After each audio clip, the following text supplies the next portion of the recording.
Greetings, everyone. I am humbled and honored to be presenting this story. I was especially selected to be the narrator of this creepy tale. May I present The Chair of Fear, written by published author J. DARKMOORE.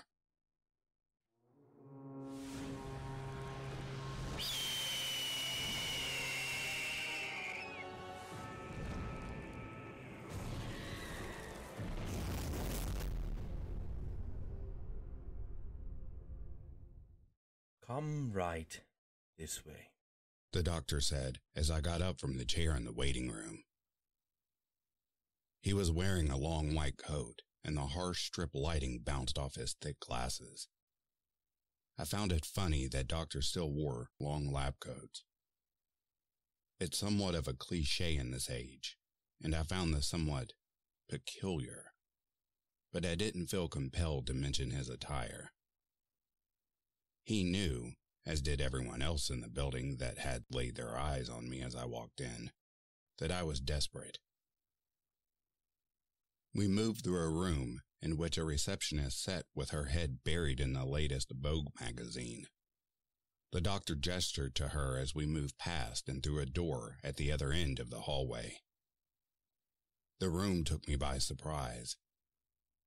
It was illuminated, but with no obvious source of light. The walls were a scaled gray like one might find on a fish that had been pulled out of the water prior to being flayed.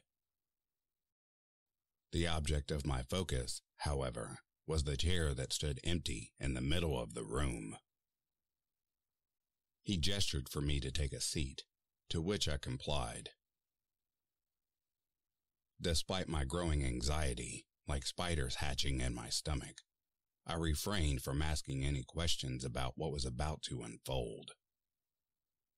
The screening process was simple, with but one question on the application form. Are you desperate for change in your life? The answer to that was a resounding yes, to which I filled in the application in the paper and submitted it. I was happy to hear that just a few days later, I had received correspondence through the post with the sigil of the establishment from the Facility of Emotional and Adrenal Research, or F.E.A.R for short, arrive on the carpet of my one-bedroom flat. Thankfully, I hadn't slept very well, meaning when the letterbox rattled, I was upon the envelope in seconds. The discarded beer cans and half-finished pizza boxes that lined the floor cushioned the letter like the falling of a feather on snow. Upon arrival, I completed the medical questionnaire and presented my identification. The box labeled emergency contact remained blank. However, I imagine, given my acceptance of such an experimental proposal, that this made me a further A-grade candidate. The doctor studied me as I set myself down in the chair, as I studied the furnishing itself. Why is it bolted to the floor? I inquired, my voice falling flat in the empty room. At first, I wasn't sure if he had heard me, but his mustache quivered as his mouth craned into a stretched grin.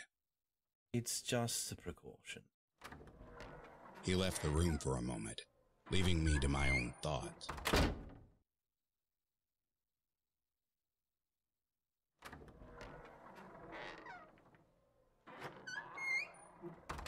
He returned with a small leather bag and opened the flap, which lay like a dead tongue. I eyed the dark innards like a mystery box one might find in a fairground attraction, daring you to place your hand inside its fleshy mouth, if you're brave enough. He produced a line of leather that resembled a coiled snake. My heart fluctuated, and a sharp intake of breath escaped my lips. The doctor stopped and eyed me with ashen eyes. Worried? I shook my head and forced a wry smile. He relaxed and continued to produce more leather straps from the bag. I scolded myself mentally. Keep a lid on it. thought. You need this. You need the money. The fresh start. Don't mess it up. He took out the leather braces and wrapped them around my wrists and ankles, fastening me to the chair. How are those? He said as he pulled the buckles and restraints tight. I again nodded. They were tight, and I could feel the circulation beginning to dwindle. A prickling developed in the tips of my fingers. Still, I held that strained smile. The doctor finished securing the binds and took one final contraption out of the bag. It resembled a bicycle helmet with green and blue diodes attached to the top, resembling light bulb filaments. He secured the silver instrument to my head and fastened it with a strap under my chin. He stood back, marveling at his work. The experiment is simple, he said, with the same nonchalance as he would if he was telling a passerby the time. It has 3 stages. The first, a count of 30 seconds. Upon completion, you will receive £5,000. My heartbeat picked up. The second stage, 3 minutes, and you will receive £100,000. Sweat began to creep along my brow. And the third and final step of the experiment is for 10 minutes, to which we will award you £500,000. He checked the straps over. How does that sound? I tried to nod, but I couldn't move my neck. Click your fingers if you are happy with that. I did. He nodded. I will be in the other room monitoring your heartbeat, hormone levels, and brain function. If at any point you wish the experiment to be over, simply click your fingers or shout out for it to stop, and we will shut the machine off. However, if we feel you are becoming too excitable, then we will end the experiment on your behalf. He tapped a small circular disc on the arm of the chair. This dial is graded from blue to red. The needle will give you an indication of your stress levels. Blue being you are floating on a cloud. Red, you are at risk of heart failure. For your own peace of mind. Peace of mind? I thought. Thanks. He stood behind me, placing a hand on my shoulder. Your safety is our main concern, he said with a jovial tone. Thank you for helping the F.E.A.R research facility. We thank you for your cooperation. He stood in front of me. Then, his face now washed with concern, whether real or imagined.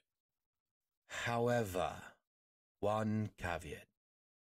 Payment is only available to those who complete either steps 1, 2, or 3. If you accept stage 1 and begin stage 2, any ejection from the experiment will result in no money paid. His tone was serious and grave, like explaining how to tie a harness before you dive off a cliff. You must commit to the completion of the next stage. It's part of the test. A world of excuses and possibilities swam around my mind, like black water filled with hungry sharks. Dare I dive into that snapping abyss and pull myself out before it got too late? The fear in my heart began to swell like a straining balloon filling with septic bile. But I pushed it down to the depths of my stomach. In desperation, it would seem, man was capable of resorting to self-annihilation. The doctor waited for a response. The silence so thick, I could hear my own blood pumping around my body. I'll take your silence as a wish to continue. He moved to the door and placed his hand on the handle before turning back to me. Just remember, he said, whatever you see, feel, or hear can't hurt you. With that, he left the room, and the black rectangle on the brick wall fired into life with a countdown of 30. Are you ready to begin? His voice sounded teeny, pushing through a speaker from somewhere unseen. I thought this to be another test, and so I remained silent, seeing if he could break my resolve with a form of abandonment anxiety. A drone bellowed out from the speaker, and the counter began. The first thing I felt was a feeling of nausea, but I put that down to nerves. I could taste the money already, and the new life that came with it. A new home, rehab, a girlfriend, new clothes, a working shower, a holiday to somewhere hot with orange juice instead of whiskey,